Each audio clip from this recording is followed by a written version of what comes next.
Šiandieną Kalokio bibliotekoje vyksta jūsų aerovaizdų paroda. Sakykit, ką čia fotografavote ir kam ta paroda yra skirta? Apylinkės Kulakių ir svarbiausia turbūt savo protėvių gimtinė. Pagrindinis akcentas Šikšnių. Papasakok plačiau apie save. Nelabai turiu ką pasakoti iš tikrųjų. Gyvenu ir dirbu Šiauliuos. Turiu užsiėmimą pašalinį, sakykime taip, kuris atima daug laiko. Ir stengiamės pats savo stengiuosi parodyti, kaip viskas atrodo iš viršaus. Tai yra jūsų hobis. Ir kada pradėjote jau to hobį užsiminėti? Pradžia gal buvo labai seniai, nes pradėjau nuo plastikinių modeliukų, būdamas gal kokiam 5-6 metų tiktais. O paskutinius 8 metus, 10 metų turbūt susidomėjau rimčiau radio bangom valdomais aparatais. Tai viskas rutuliuojasi. O taip, dėl ko taip susidomėjote? Kas jūs labiausiai sužavėjo? Nežinau, gal laisvė. Laisvė pačiam skraidyti neišeina, kol kas dar nėra tiek lėšų.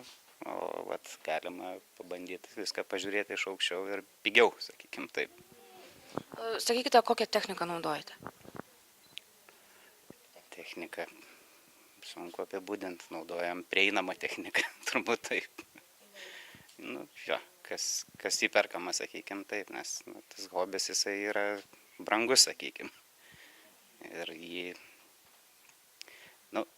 tiesiog pagal kainą renkiesi, ką galima nupirkti ir kuom naudotis, tiesiog tiek.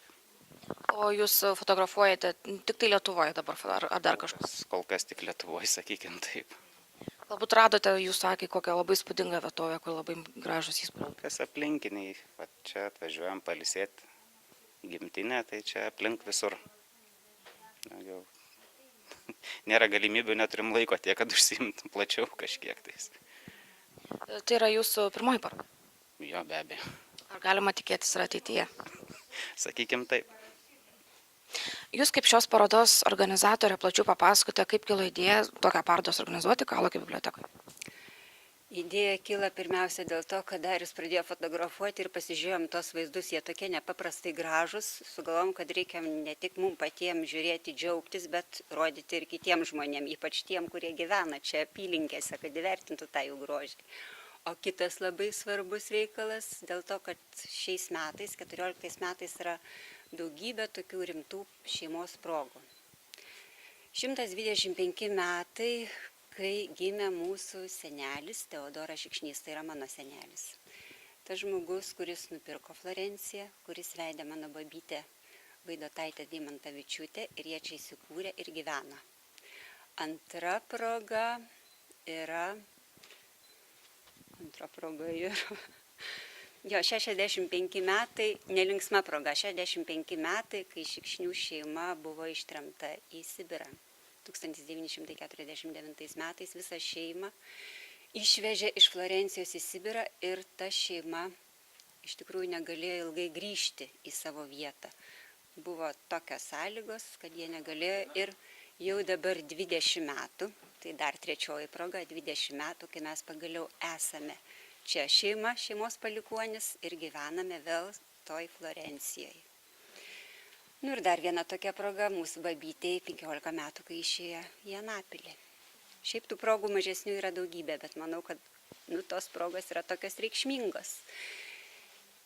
Ir iš tikrųjų tas mūsų giminės susiejimas, susitikimas buvo labai didelis, kai buvo Teodorui Šikšniui 100 metų.